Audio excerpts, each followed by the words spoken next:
Hello, good evening. We are gonna talk about the chapter solutions. तो solutions chapter में कुछ important topic है जो मैंने पहले बता दिए हैं. तो solutions में हम लोग पहले समझेंगे what is solution.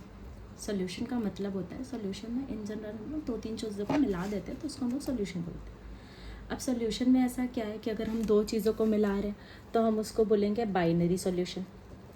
3 चीज़ों को मिला रहे हैं तो ट्राइनरी सॉल्यूशंस. मतलब सॉल्यूशन ना 2-3 चीज़ों से मिलाकर बन सकता है.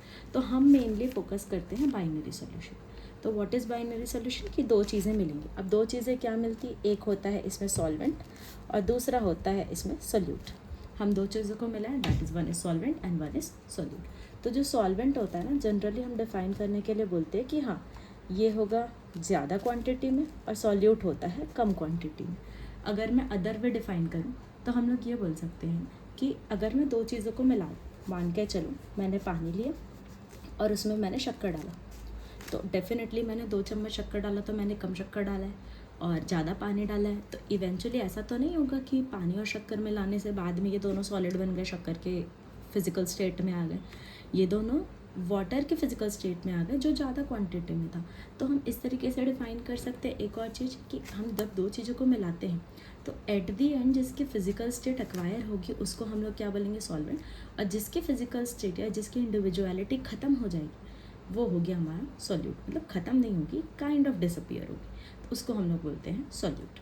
तो ये हमारा सॉल्यूशन का इन जनरल डेफिनेशन हो जाता है. अब सॉल्यूशन से जब अगर हम आगे बढ़ते हैं तो सॉल्यूशन के बाद आता है कि मान के चलो मैंने आपको 2 सॉल्यूशन दिए. अब मैंने 2 ग्लास पानी दिया. अब उस 2 ग्लास पानी में एक में मैंने ज़्यादा नमक मिलाया है, इसमें मान के चलो 5 स्पून नमक है, इसमें 2 स्पून नमक है. अगर मैं आपको पिलाऊंगी तो आपका क्या होगा कि इसमें ज़्यादा नमक है, इसमें कम नमक है. लेकिन केमिस्ट्री में ऐसा डिफाइन नहीं करते. केमिस्ट्री में यू हैव टू टेल कि पानी के अगर मैंने इसमें दोनों में 10 ml वाटर लिया तो 10 ml के कंपैरिजन में दोनों में कितना नमक है. आपको सोल्यूट का कंसंट्रेशन डिफाइन करना पड़ेगा, either with respect to water और with respect to salt solution. तो हम लोग डिफरेंट कंसंट्रेशन टर्म्स यहाँ पर सीखेंगे. तो लेट्स सी.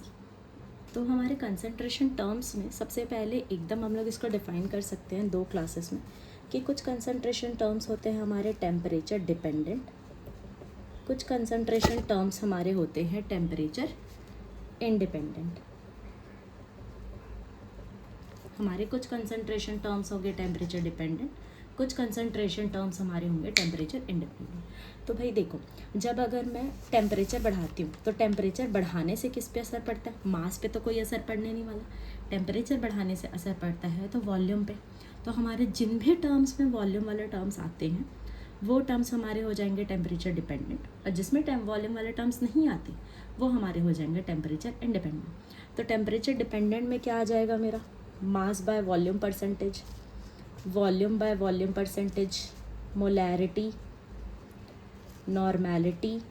ये सब चीज़ें किस में आती है, हमारी टेम्परेचर डिपेंडेंट क्वांटिटीज़ में. अब आते हैं हम लोग टेम्परेचर इंडिपेंडेंट क्वांटिटीज़ में.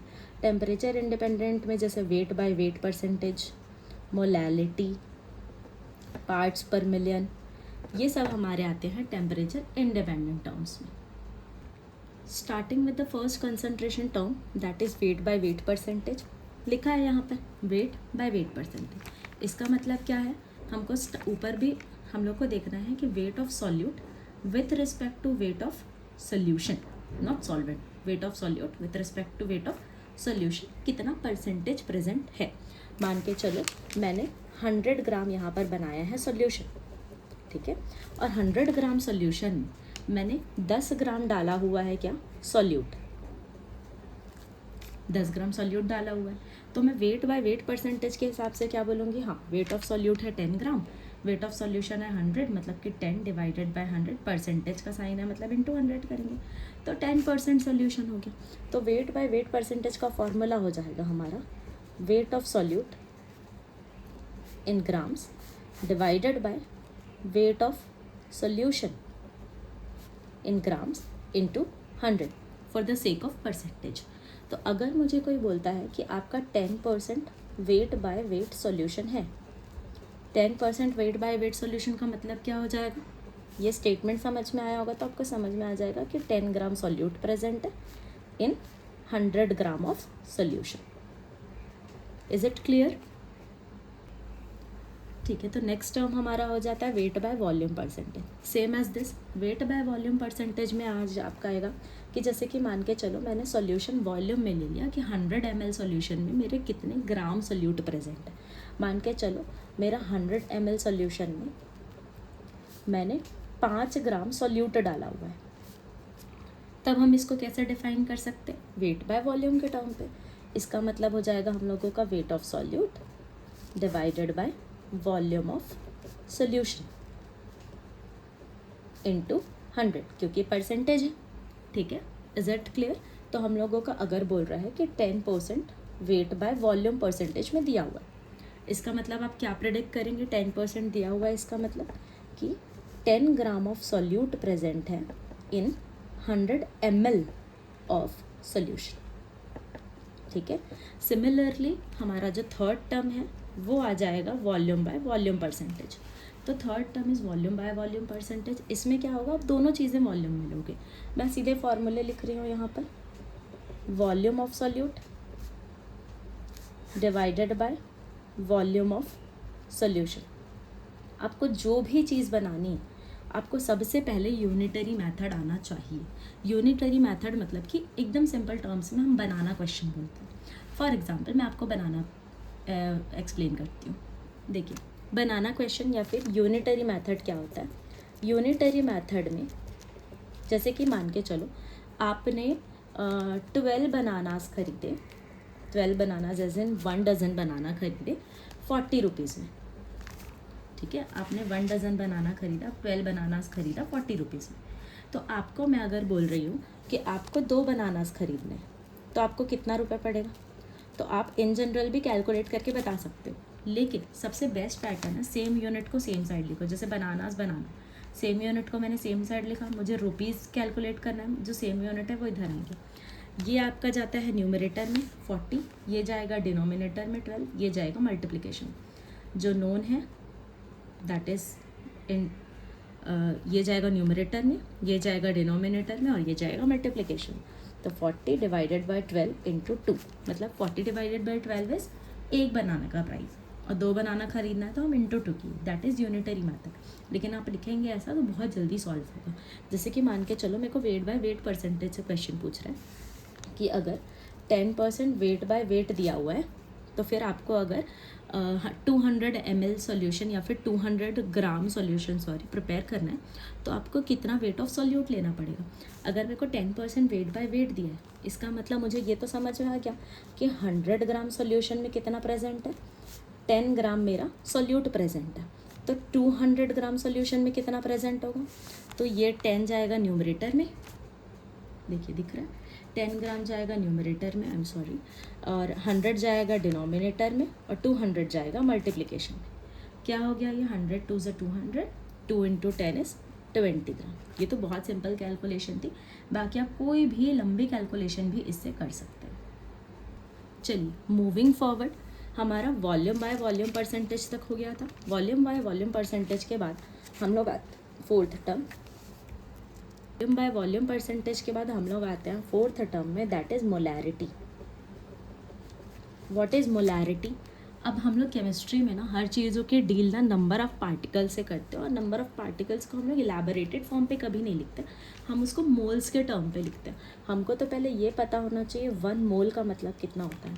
1 मोल या तो किसी के भी एटॉमिक वेट के इक्वल होता है, या तो किसी के मॉलिक्यूलर वेट के इक्वल होता है, या तो 6.022 इंटू 10⁻23 यानी कि एवोगेड्रो नंबर के इक्वल होता है। और अगर मुझे मोल कैलकुलेट करना है तो हम मोल कैलकुलेट कैसे कर सकते हैं? आपको जो भी वेट दिया होगा आप वो वेट लीजिए, डिवाइडेड बाय उसका मॉलिक्यूलर वेट या फिर उसका एटॉमिक वेट कर दीजिए, आपके नंबर ऑफ़ मोल्स आराम से कैलकुलेट हो जाएंगे।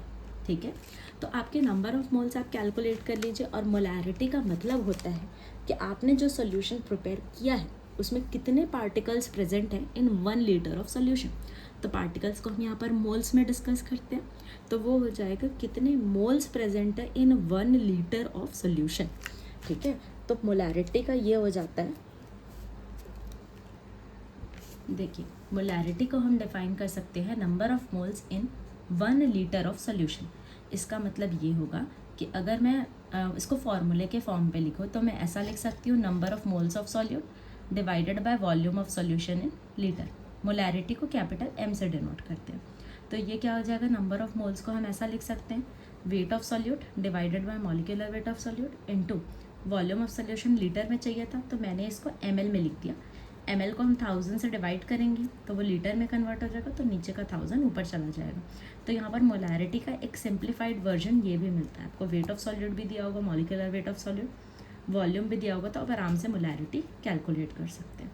क्लियर है। अगर आपको बोलता है फॉर एग्जाम्पल कि आपके पास 2 मोलर सॉल्यूशन प्रेजेंट है, आपके पास 2 मोलर सॉल्यूशन प्रेजेंट है, 2m सॉल्यूशन, इसका मतलब क्या होगा कि 1000 ml अगर आप इस सॉल्यूशन का लेते हैं तो आपको इसमें 2 मोल सॉल्यूट के मिलेंगे।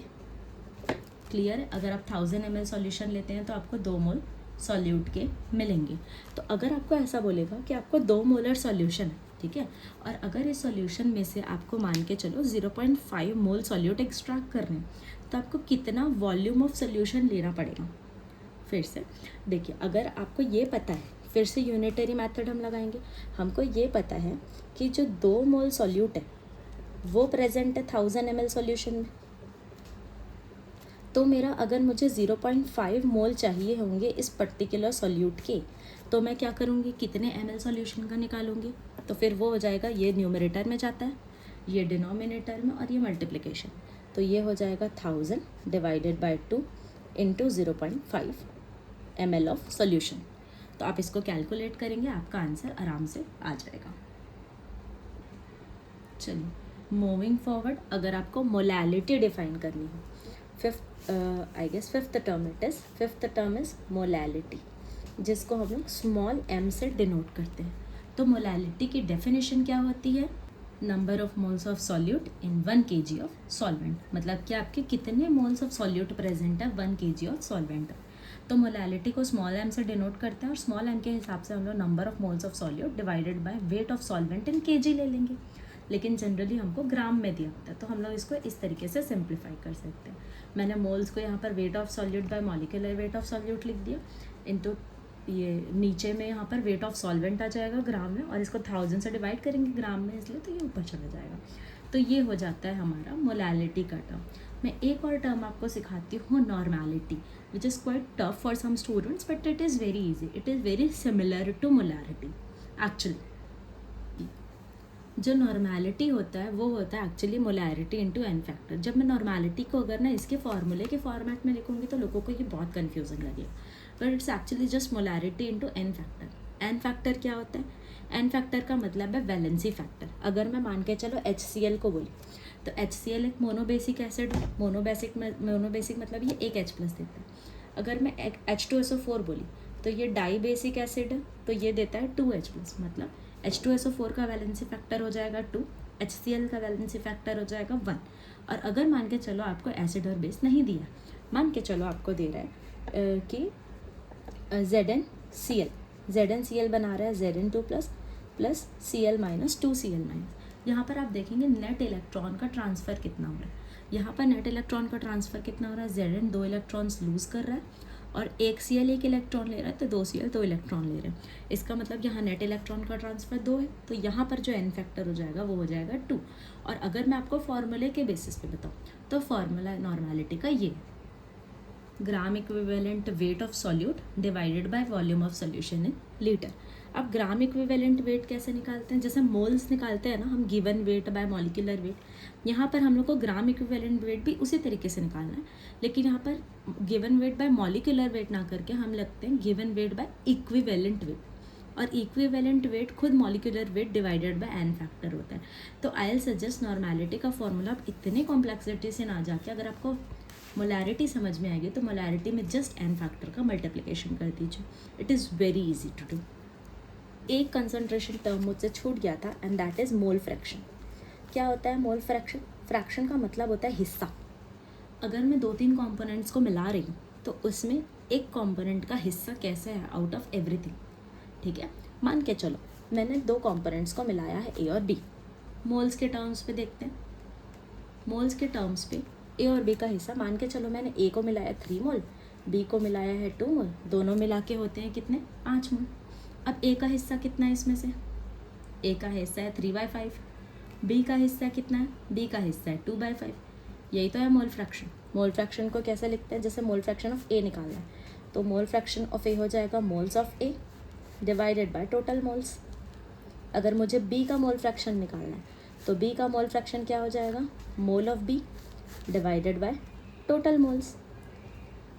ठीक है, दोनों का ये हो गया। अगर मैं अच्छा दोनों के हिस्से को जोड़ दूँ, मान के चलो हमने एक ने एक पिज़्ज़ा लाया, एक को आधा आधा करके खाया, अब हम आधे आधे को जोड़ेंगे तो एक वापस बनेगा कि नहीं बनेगा। उसी तरीके से हम जितने भी मोल फ्रैक्शन को जोड़ते हैं, मोल फ्रैक्शन को जोड़ने से चाहे आपके 3 कंपोनेंट तो तीनों के मोल फ्रैक्शन को अगर आप ऐड करोगे तो आएगा 1। आप गलती बच्चे क्या करते हैं, गलती यहाँ पर वो करते हैं कि मोल निकाल देते हैं और मोल्स को ऐड करके देखते हैं कि 1 आ रहा है, तो ये नहीं होगा। मोल फ्रैक्शन का एडिशन 1 आता है। ठीक है, तो यहाँ हमारे एक्चुअली पूरे कंसंट्रेशन टर्म्स ख़त्म होते हैं। मैं नेक्स्ट वीडियो में आप लोगों को कॉलिगेटिव प्रॉपर्टीज़ पढ़ाऊँगी, आइडियल सॉल्यूशन पढ़ाऊँगी। उससे पहले हम लोग राउल्ट्स लॉ में मूव करेंगे। What is Raoult's law, what are different types of solution, हम लोग सॉल्यूशन कैसे प्रिपेयर करते हैं, मतलब सॉलिड और मतलब लिक्विड को मिलाऊंगी या लिक्विड लिक्विड को मिलाऊंगी या गैस लिक्विड को मिलाऊंगी, डिफरेंट टाइप्स ऑफ सॉल्यूशंस देखेंगे और कौन से सॉल्यूशन के लिए पर्टिकुलरली राउल्ट्स लॉ आया है। Clear? Thank you for watching.